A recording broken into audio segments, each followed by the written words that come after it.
Olunaku bwe twakeera ku makya ne twaniriza omukulu musale mu bintu bino, endongo yaffe netandika okufa mpola.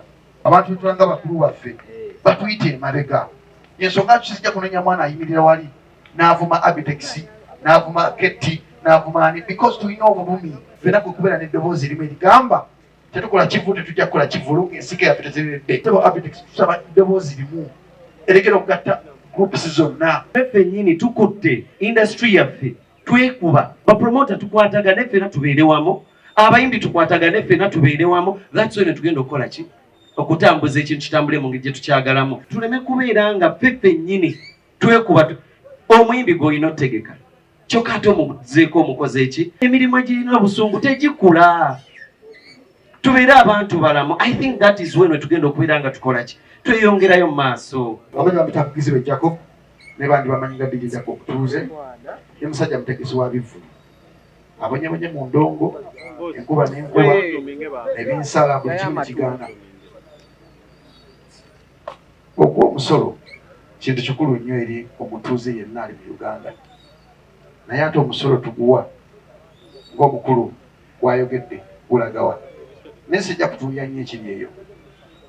Abatukulira bintu bingi nnyo ebikolebwa, bintu bingi nnyo ebiri mu kugenda maaso mu nsiike y'okuteeka ebivulu.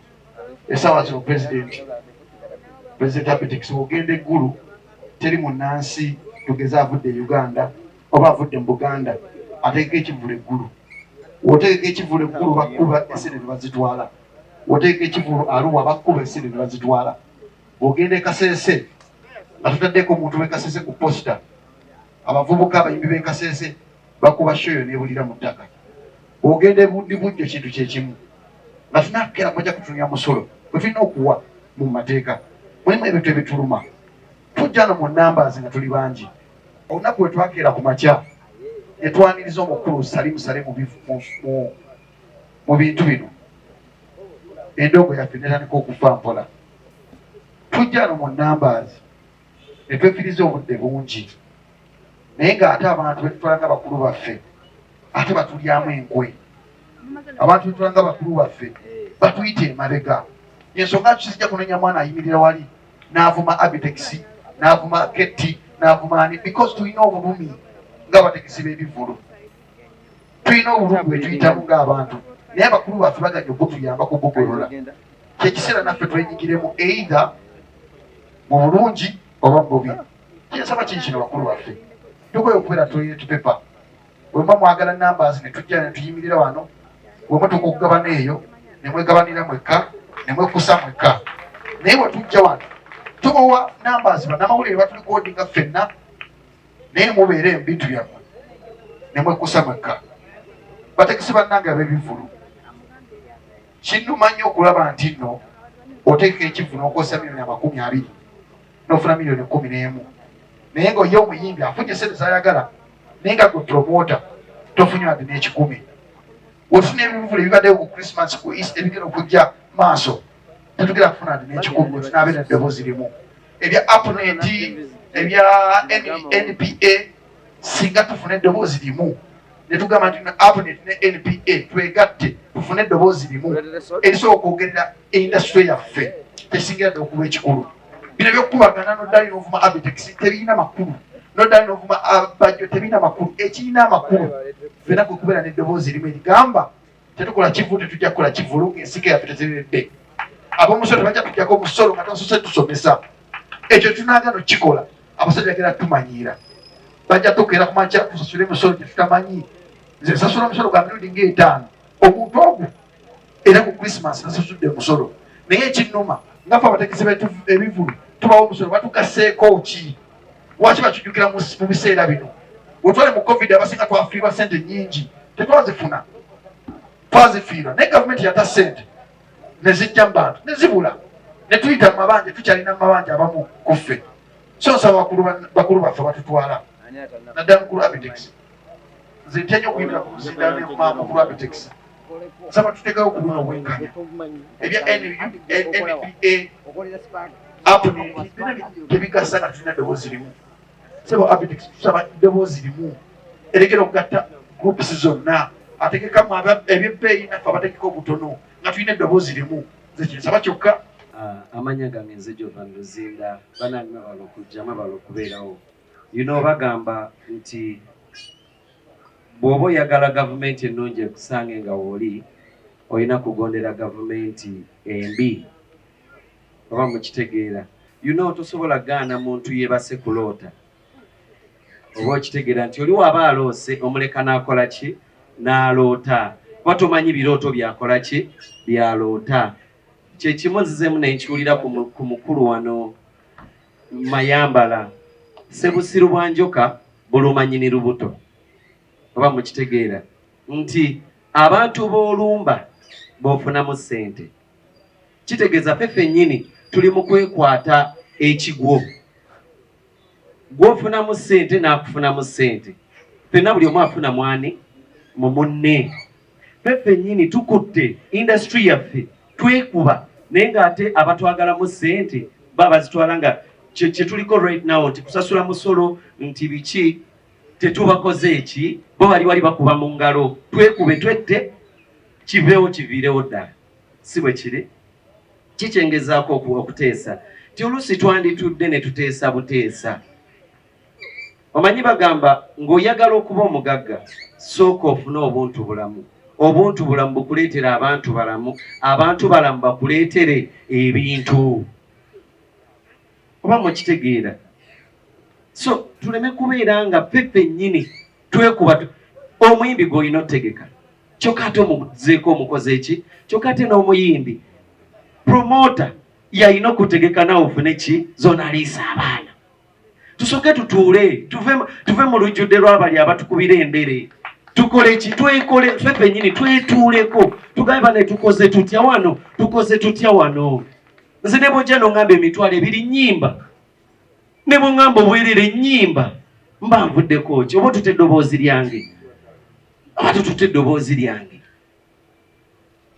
Ife nno mu the New Eagles edda nga nkyaliyo mukulu balunywa yali maneja waffe nga tulina akantu ke tukoze mu ke baatuwa nti ettaffaali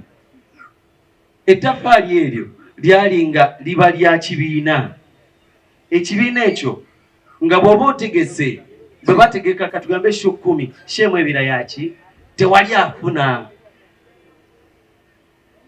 Gundi weeri association National Promoters Association weeri abali eri n'abali eno tusooke abapromota tukwatagane ffena tubeere wamu, abayimbi tukwatagane ffena tubeere wamu. That's when tugenda okukola ki okutambuza ekintu kitambule mu ngeri gye tukyagalamu. Naye abasajja bano bwe batulaba nga boogera nodde n'okubamu n'engwala abadde agenda okuteeseza oluusi kuba tomanyi ki kyogenda kukola ki kuteesa tomanyi ki kyabadde agenda teesa oba mukitegeera. Tuve mu mbeera ey'obusungu tukole ki tusooke tuyimirire ffembi. Abakulu abatutwala mubayigireko. Nze ondaba sobola vaayo kugenda n'enkwata oba mukulumisa kikigwo oba muddemu ekigambo kyonna kyonna ekibi kuba manyi ye yentandikwa ya kino ekintu oba mukitegeera. Bapromoters bano abali wano era be bamu bentandikwa ya buli kimu oba tukitegeera bulungi bannange. Tuve mu mbeera ez'okubeera n'obusungu. Ensi ezirina obusungu tezikula. Emirimu egirina obusungu tegikula. Tubeere abantu balamu. I think that is when tugenda okubeera nga tukola ki tweyongerayo mu maaso oba mukitegeera baganda bange. Endongo eri mu kufa. Abaana abato tebakyajja, endongo empya tekyajja. Olwaki nti abajja bonna ogwosanga oli bayimba nnyimba yambula empale kola booti genda egundi olw'ensonga nti kati bo balina chance okuyitawo banene abalina endongo enaasigalawo ebbanga lyonna lyonna amaanyi gabawedde tebakyasobola kuteeka mu ndongo olw'ensonga balina kuwemula ate ng'abamu balina ensonyi tesobola kuwemula. Olwo promota anaategeka ki nga ffenna buli omu naffe tugende tutandike kugira nnyimba ezitagize.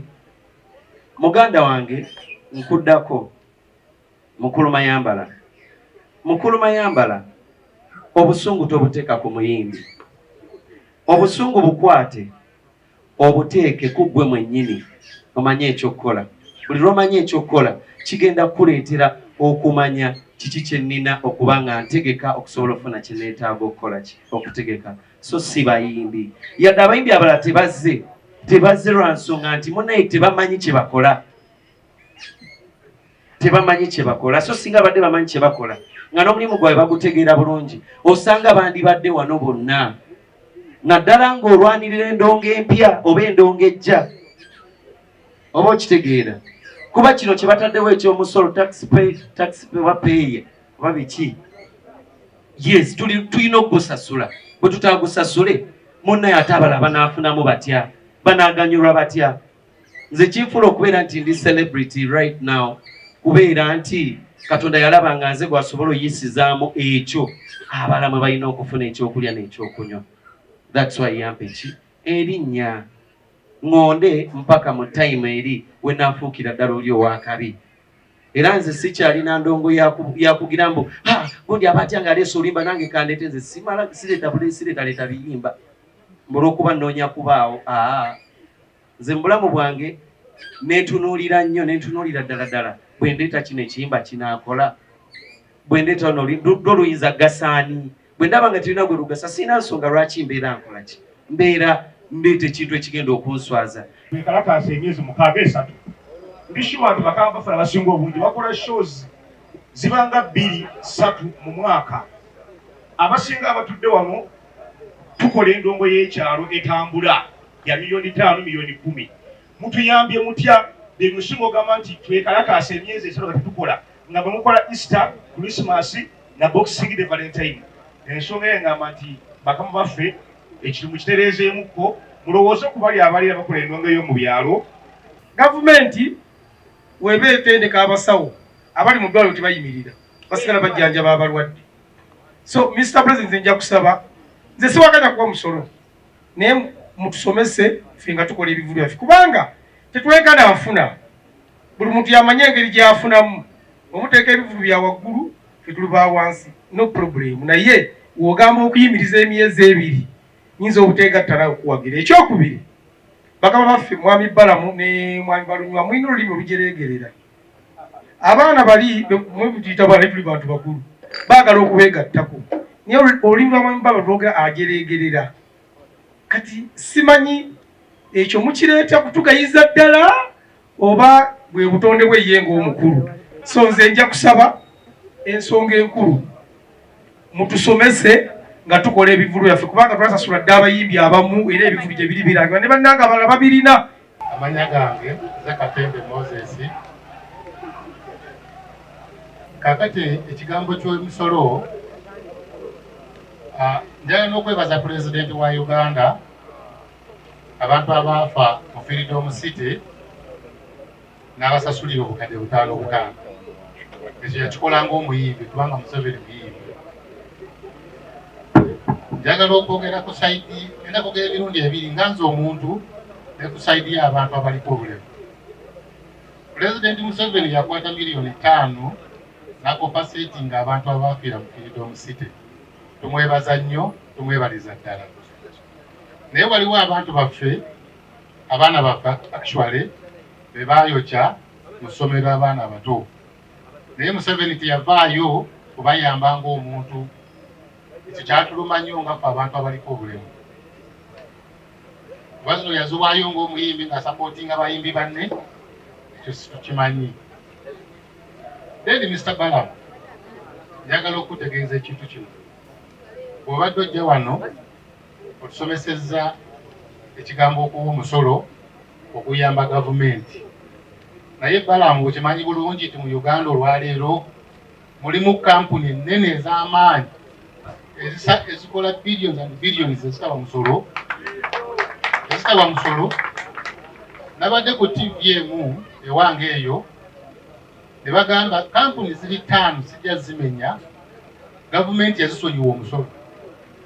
Naye ng'omusolo ogwandivudde mu kampuni ezo gusobola okuyamba amalwaliro nga 15 mu Uganda buli mwaka. Omusolo gwandivudde mu makampuni ago gusobola okuyamba ebintu by'abantu abaliko obulemu ne bijja mu Uganda, abantu bafuna ebintu ku bwereere naye nga tetubigula ssente mpitirivu. okimanyi bulungi ekyo mushabala mukwe oyogerera gavumenti. Kampuni 5 ezikola sente billions and billions tezuwa musolo. Naye bapromoters bano bakubuulidde obusente bwe bafuna mu bivulu bagenda okudda ewaka ewaabwe nga tebalinawo wadde 10. Naye kampuni ziri zidde ewaka ewaabwe ne mawanga gaabwe ne bagenda ne sente zaffe eza Uganda. Tusaba gavumenti yo gy'obagire ya Museveni, gavumenti yaffe erowooze ku kintu ekyo. Sikyogedde nti siwagira gavumenti, sikyogedde nti saagala Museveni. Museveni mwagala ne gavumenti ye, naye esooka erowooze ku bamufuna mpola. Ebintu bingi byetuleetera mu ggwanga wano ng'etuleetera ng'okuyamba abantu b'owansi naye ng'ate mabbali g'emabega eri bitunyigiriza. Okimanyi ekyo Mr. Balamu, zinali ntambuza artificial mukulu kwange bajja yogedde ku nguudo ezirimu ebinnya. Nali ntambula ningwa mu kinnya artificial yange n'emmenya okugulu omulundi ogwokubiri. Ebinnya ebiri mu Uganda naye ng'abantu bagwa omusolo gulaga luddawo. Tubuulire ensi yonna eno gavumenti ya NRM. So n'olw'ensonga eyo mwami chairman, nze mbadde nsaba nti ekigambo ky'okwekalakaasa abantu bangi baagala nnyo okusanyusibwa. Twandibadde mugenda mu maaso n'okutegeka kubanga ffe mwetulya kubanga bonna yekalakaasa mwezi mulamba landiroodi amanjo ennyumba simanyi najja ssente. Then ekyokubiri kyensaba ndi mu maaso amatuufu mu bantu abajja mu bivulu mubaamu abantu abaliko obulemu bayingira mu bivulu ebyo naye basanga obuzibu okutuuka mu maaso okulaba okunywera omuyimbi. Mbadde nsaba ku lw'abannange nga mutegese ebivulu muteekeewo enteekateeka yonna ddala ku miryango wano nti omuntu singa abajjidde mu kagaali oba ku miggo oba ku kintu kyonna bamukulembeze mpaka mu maaso asobole okulaba nti alaba obulungi omuntu oyo. Nja kusanyuka nnyo ng'ebintu ebyo bikoleddwako okulwa Katonda n'ensi yange. Amanya gange nze Jemba Joseph Kiweewa era njagala mbeebaze obutatuula nga waliwo ensonga ezigenda mu maaso mu music industry ne muyimuka mutukulembere tusobole okulaba nga tujjamu ekiramu. Ekyo kintu kyamakulu lwakuba buli muntu ategeera mu ntegeera ye. N'olwekyo njagala mbategeeze nti nze siri memba wa NPA, ndi memba wa APNET ate omukulembeze. Kibadde ky'amagezi nnyo gye ndi okubanga bampise okujja mbeere mu meeting eno njetabemu. Bamemba baffe aba APNET balina enteekateeka y'olukiiko ng'ennaku z'omwezi 3 ng'ekibiina era nsaba nalwo lugende mu maaso. Wabula kyensaba bakama bange oluusi mutulaba nga okwetereza si byangu. Mbasaba mu nteekateeka yonna egenda okutambuza ensonga zino abamemba baffe aba APNET bafune akakiiko kemugatta kakiiko kammwe tutambulire wamu baleme kulaba nga abalekeddwa emabega. Lwaki? Kubanga balina obukulembeze obwabwe era beetaaga okumanya ebigenda mu maaso. Ekyokubiri nabo bashare order mu mulimu guno. Neeyanziza nnyo okubanga ekiteeso ekyo kiyiseewo. Nsaba bategeeza ekintu kimu nti ekintu kya revenue abantu bangi bakitegeera lwabwe naye ffe tetukitegeera. Era nze nina company registering ey'abatiibwa Events and Marketing Agency era nsasula omusolo naye naakatandika ebbanga si ddene. N'olwekyo mbadde nsaba abantu bongere okusooka okututegeeza n'okutusomesa bye tulina okukola nga tebannaba kutandika kutusaba ssente. Oba mukiwulira bulungi? Webanaamala okutusaba ssente, webanaamala okutusomesa olwo balyoke batubuulire ensasula gye tusobola okukola ki okusasulamu. Ekyokubiri bamembers baffe bangi bali mu bitundu ebyewala nga tebali mu Kampala. Abantu abo beetaaga nabo okutuukako. Enkonomi si nnungi, kyetaaga tumanye. Ekirala, abasolooza omusolo tebatusindikamu bantu be tutamanyi, tebatusindikamu bantu batategeera mulimu guno kubanga omulimu guno tegutegeerekeka, guli complicated. Nze ali mu maaso gammwe nsobola obutadda wali kuyaayaana ne ngamba kino kiriwo ekiti kubanga nze manyi wenfiiriddwa. Mu Christmas season yokka nfiiriddwa miliyoni egiwera 68.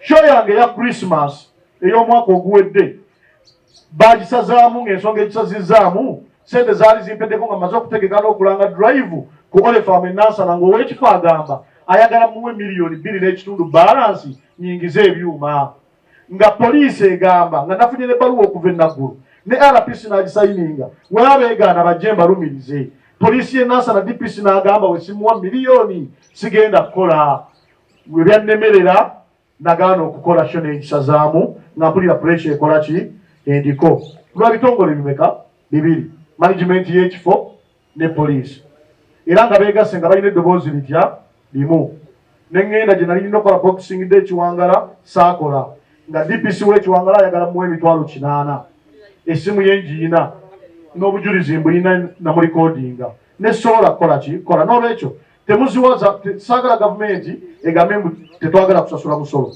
twagala okusasula omusolo kubanga olwedde tugusasula nga tuyita mu bintu eby'enjawulo bye tukola naye basooke batusomese batutegeeze ekyokubiri tebatusindikamu bantu batatumanyi feffe nnyini batusomese twekolera omulimu gwe baagala okukola tugutuukirize wabula kyensaba nga nva waggulu nsaba akakiiko ka NPA ensonga yange ey'okubeera nga baleeta bamembers ab'ekibiina kya APNET ku board tutambuze ensonga eno nga tuli ebibiina ebyegattidde awamu nsaba mugikkirize tugitambulireko. Nze ndi omu ku basoloozezza endongo ya Spice Dine Erugogo n'ebitundu byonna ebirala.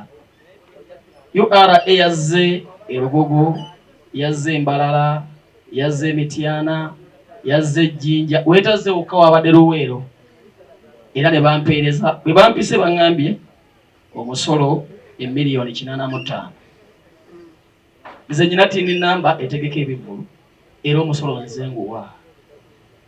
Era ensonga eno tulina okutuula ne bakulu bannaffe bali kuba bo baatuddeko mu meeting ne URA ne tumala okutuula ne tuteesa nti expenses zino tuzigyeko tutya kubanga tewali TV wano nze nsinga tezampa na receipt ng'ogyeko bukedde ndoza ne Ivan wa BBS Telefina aba tebampa kuba tukolagana ne bannaffe bw'ogamba ku CBS oyita capex n'omuga miliyoni 8 tewali botawaana sente ziizo sirina receipt ya byuma yadde n'emu naye ng'ebyuma nabisasudde sirina receipt ya police sirina receipt ya council kubanga Embalala naweereza buweereza muntu emuga agenda okola ki Eva boss yakola bane eziri mu bitano teyampa receipt Moses ow'ebipande teyampa receipt kaakati nga tetunnaba kwetereeza nga ffe abantu tetulina kye tuyinza kukola kubanga receipt zo zeetaagibwa baazinsabira nga sizirina bano bonna bano ba Raymond bw'omugulako omuyimbi takuwa receipt kuba mukwano gwo ndiye bagenda kuzikusaba era ye yennyini mubuuza bye yateeka ekivulwa na receipt n'emu tewali n'omwagirina tusooke tutuule tumanye expense yaffe eno tugitemyetemye tutya Bosca akuwa receipt ya miliyoni 8 BBS egikuwe KBS egikuwe kuba levenu yambuuziza nti katukusalirako kuziriwa ngarange sizimanyi naye ng'ate nazisoloozezza bwe nzijjako ezange sisikazaawo yadde 2,000 n'ababanja basigalawo kakati ate omusolo mpeeyo guliwa. Manya n'eddoboozi Kawuki Abdukarim siri mutegesi nnyo wa Lulango tuli miliyoni 15 kudda wansi lumu na lumu. Ensonga zange ziri 2 nsonga y'okutegeka nze ekirowoozo kye nandiwadde nti obuzibu bwo bukyali bungi nnyo okutegeka ebyo twandibadde tugenda mu pasenti wasinga mugenda mu pasenti obuyimbi tagenda kukwata cash revenue tegenda kukwata cash poliisi tegenda kukwata cash ani anaasalwa naye kibanga ogenda kukwata sente zo hadi cash usasule kino ne revenue ejja kujjayo etunuulire gwe mmekazi okoze eki zotaddemu ebinge kugamba nti etasite mu buzibu kukyali buki kukyali bunene. Ensonga y'okubiri tulina emirimu gye tukolera mu bikulu industry apple nyama bakama baffe mutuleseewa nsonga eyo. Bwe twogera ku kintu eky'omusolo tukisanyukira abamu abamanyi nti tusasula omusolo naye ate bwe tudda ku side ya promotion oba ba promoters oba bategese kusinziira experience n'ekyo kyendabye mu field ekisookera ddala tusooka ne twebuuza bayimbi bangi bazze babayita nga ba promoters kituufu ddala babategese babatutte somewhere okuyimba naye kiviira ku ki ba promoters okudduka ng'omuyimbi oyo esente tebakoze eki tebazimuwadde kiba kitegeeza nti ekivulu kye bategese kisaze ne kitasobozesa promota okusasula ki omuyimbi. Kati awo wenzijira nti ku gavumenti babeera n'enteekateeka eya budget gye bataddewo mu music industry.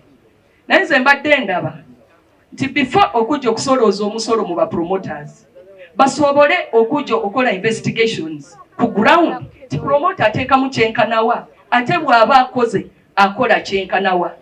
Nga nze nzize ntegeka, nga nze ndi gospel music era nzize ntegeka ba gospels, naye ate ndi mukulembeze eyagala ate n'okuyambako n'abayimbi ba Sachula kusinziira embeera ze bayitamu. Naye nze kwe kusaba kwange eri gavumenti nga tebannaba kuteesa ekyomusolo bajje bayimirire wamu ne ba promoters. Facilitations ntono tebazirina. Ogenda okwekanga okutegeka stage yokka sente otaddemu mpitirivu, omuyimbi akusabye sente n'ovaayo walayi n'ekikumi nga tokoze eki tokifunye. Naye nze kwe kusaba kwange muddeyo eri gavumenti basobole bajje batuinvestingemu tufune facilitations ezitegeka tusobole okujjayo amagoba awo tusobole kwogere ku kyomusolo. Mukadde wange Balamu, muganda wange Haji Musa Kavuma ne bakulu bange mwenna bwe tuba tulina APNET ne NAP nga associations z'amaanyi mu ggwanga lino, kulwaki tufiiringa shy okuvaayo ne tukozesa negotiation power yaffe ne tunyonyola revenue amazima nti 18% gye mutusaba oluusi ejjanga ge magoba ge tufisiza ku kivulu. Tetusobola kutuula nga bapromota n'abalaba ne tuva ne negotiating na revenue tukigamba mulekeraawo okutakisinga kye tuyita gross income ne tutakisinga maybe profit. Oba kisobola kera kumanya nti kuvaana tuga coming up ne uniform fee tugaita omuntu yonna nga agenda teeka ekivulu tugezeba ku get over Lugogo revenue giwe $5 million ebenga ekivuddemu oba kikusaze oba ofunye aizulu okusinga ovaayo omuntu yatadde $1 million ku revenue n'afuna abantu 15,000 ng'olwokuba olengere oluseeregendero abantu bali okuba enduulu oyagala akwata 18% agikuwe nga weerabidde nti abantu 15,000 $1 million ze yataddemu. Nzira ku nsonga y'abayimbi obudde tebunaggwayo. Muganda wange Bajjo yavaayo n'ayogera ku nsonga eyo naye abamu baano nga mukuba nnyo. Nze muganda wange Bajjo nyimirira naawe ku ensonga era nfaanana $10,000 ku 10. Abayimbi abamu beerabula $20 million naye nga beerabidde nti olunaku olwo tebakyalina maanyi gasika abantu 1,000 nga basasudde $1,000 okujja mu kivulu. Mubaweeweeta temwagala babuulira mazima ti Muzeeyi Mayanja mukwano gwe gwenjagala ennyo amaanyi gakendeddemu. Abantu tulina okubabuulira amazima babeho nga bagamba nti bagamba ne ffenna eno bizinesi tetukola nga tunoonya amagoba. Bizinesi tetukola nga tunoonya amagoba. Omuyimbi amagoba g'oyagala naffe ge twetaaga. Abayimbi bangi temulina bidi esobola kweva $2 million ne weetegeka n'odda mu hoteeri kulinda ojja oyimba essaawa 4 osaba omusajja $2 million nga ne bidi eva $5 million weetegeke mu kabaato giina. Ffe nga association nga twagedde ku makya ne tufulumya lisiti yaffe ne price ne tugiyimirako with solidarity. I can assure you abo abasajja tujja bazzaamu discipline because tawa ebizibu bye tuyitamu kutegeka. Poliisi ekuba sente nyingi, KCCA nekuba sente nyingi. Muganda wange Jacob Meya mbadde mu kubulwalira ne muganda naye ngenda kuga nti nammwe ku municipality ne ku division ne mutukuba sente nyingi. Bagala tukole tutya? Bwe mba nsasula obulango ku BBS waliwo additional amount egattibwako eya 18%. I have evidence. Nga bagamba nti ya URA, that is VAT. Olwaleero URA yafuddeyo negamba nti egenda tusala 18%. 18 plus 18 kitegeeza tugenda kusasula 36%. 2 URA bwebanga etudde nesalawo negamba tugenda kusasula 18%, yo 36% lwabwo gatta eri neeno ebeera 36%, right? Kati esinzidde ku ki? What are the criteria and regulations mweyitidde okubeera ng'egenda kusasula sente zino? Ba stakeholders ki beinvolvinze? Kuba ffe bannannyini mulimo. Mukulu wange Mwami Balamu seka mbadde nsaba eddakiika 2. Ba stakeholders tebeinvolvinze kumanya nfiirwawa nsalirwawa nfunirawa kuba ebibundu byonna gwe obisigaza. Ekirala tekoze public awareness emala kyokka ng'erina budget mbadde nsaba nnyo mpe attention kuba gwe obedde oddamu ebibuuzo ebyo. Tekoze public awareness kukkaatiriza nti omuntu ono gwezza okutulugunya okunyuunyunta n'okusaakinga ye okufuuka parasite gye tuli. Ntegereka mukulu wange nti tusaakinze naye nga mu kunsaakinga gye nsaakinga tensomesezza n'alirowoozezza wakati mu kweyiiya kwe nneeyiiyaamu esooka ensomese. By the way, we are not against the tax. Tuli ready, very ready okusasula tax. But how, when and why? Why, when and how? Ekirala tulina government entities nga zitunyuunyuuta. Muleke kwetiiririra. Njagala tubeere twaze kulongoosa mulimo tugulongoose. Bw'oyera mu ddiiro n'oleka kasasiro mu nsondo oba tolongoosezza. We have the police. We have the police. Osasula DPC. Ani atasasulanga ku DPC wanika omukono? Ani atasasulanga ku RPC? Kyokka ng'ate ebbaluwa ogijja wa mukama waabwe IGP. What is that? That is nonsense. Ekirala bw'obanga osasudde ebbaluwa ne bakuwa clearance eya IGP, lwaki osasula separate fees eza city counter terrorism? Police, DPC, RPC, IGP, city police. Ekitongole ekyo kiri kimu. Naye buli omu omusasula nsasula ya njawulo. Ate abasasulangako gwe manya nti tokubanga ku ndongo kifeeko era ne wano oli mu meeting nkyamu. Tufunye okutya era twegendereze gye tujja mu maaso awo. Tuyinza n'okulema okufundiza abaana baffe. Tuyinza n'okulema okuwasa nga n'abayimbi be tugenda okuleeta ku mikolo gyaffe nabo bagenda bakuba lisiiti. Nakyo tukyegendereze. Ssebo bw'oba ogendayo muba omusolo bagamba ate awo tebatuukawo kubanga olaba embaga ekulema kutegeka nga tekuli muyinza ate olwo bw'ona omugatta. Meeting eno abamu obanza ate agitegedde nadde manyi tugenda kuteesa. Kati mu kuteesa ono aleeta ekirowoozo ne tukikubaganyaako. Naye mpulidde mwami Balamu alaga nti omusolo gwa 18% teguliko debate. Kyokka nno abasinga wano ekyatuleese tugamba nti omusolo ogwo mungi tuguteeseeko. Naye okusinziira mwami Balamu ye ate kyayogera agamba nti omusolo guli okay, tunoonye engeri gye guweebwamu. Bana kyemukkiriziganya nakyo omusolo ogwo guli okay? Kubanga ndowooza nti ddoboozi lyaffe lyalizeeyo mu revenue nti abantu bagamba nti omusolo gwa 18% tebali okay nagwo. Bwe kyandibadde naye meeting eya leero ebaddemu omusolo mujja kuguwanga bwe muti olina okuguwa bw'otaafuna erisiiti gw'omanyi kubadde kujja kutugamba nti mulina okuwa omusolo. Kale ekyo tekyandituleese na wano zikimazeemu amaanyi. Zira temanyi tugenda kuteesa omukulu nga bw'awandiika nga bwe yayogedde revenue era abizzeeyo era abagambe nti abantu bagamba omusolo ogwo mungi tebagusobola. Keeko akalala nina bubiri, akalala kadde eri bakama baffe abakulu nga bwe mututwala abali mu NPA abala simanyi. Ebintu bingi ebizibu bye tufuna mu mulimo gwaffe nga guno naye nga temuvangayo byogera wadde okutuyitanga bwe mwatuyise leero. Era kyova olaba nti abamu bafunnyemu n'endowooza egamba nti mworedde mwasasuddwa dda. Lwaki? Nti amaanyi ge mutaddemu mu kutuyita olwaleero ebizibu bingi okuva we twava eri ewa Jenosale bye mutayitangako miitingi y'abati promota bannange mujje kino kiriwo ekiti mujje ku kino.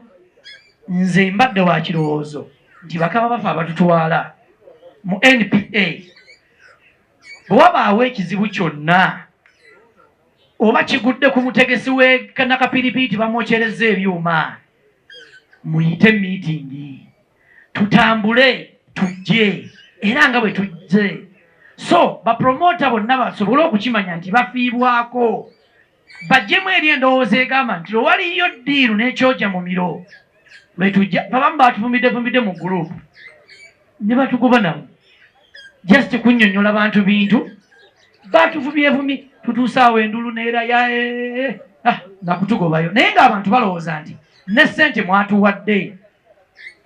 So nze mbadde wa kirowoozo bwe wabaawo kyonna ekibaawo mu ndongo nga muganda wange Bajjo bwe yayimirira n'agamba abayimbi museera nadde nno nsuubira mwami Bajjo okuddamu n'akolayo vidiyo endala ekuba revenue gitukolereyo ekuba revenue omusolo gwa 18 abategesi tebajja kuguwa tuganye mungi nnyo omusolo mungi nnyo tuganye kireme kuba bayimbi bokka nga bali bakama baffe abali mu SC abatamanyi na ndongo yafudde kyannamukaaka bo bagerekera wali. Nze tengenda okwegulumunyako bakama bange twali badde tusooka ne twetereza tutya mukama wange Keti nze already nawandisa dda kampani yange naye ngenda soroti ntegeke ennongo yange ate nga waliwo promota omuto oba weeye yategese nga nerebintu temumanyi nze ŋŋamba tugende nekyabbaalamu ekyo wali oli tube tulina okufokasingako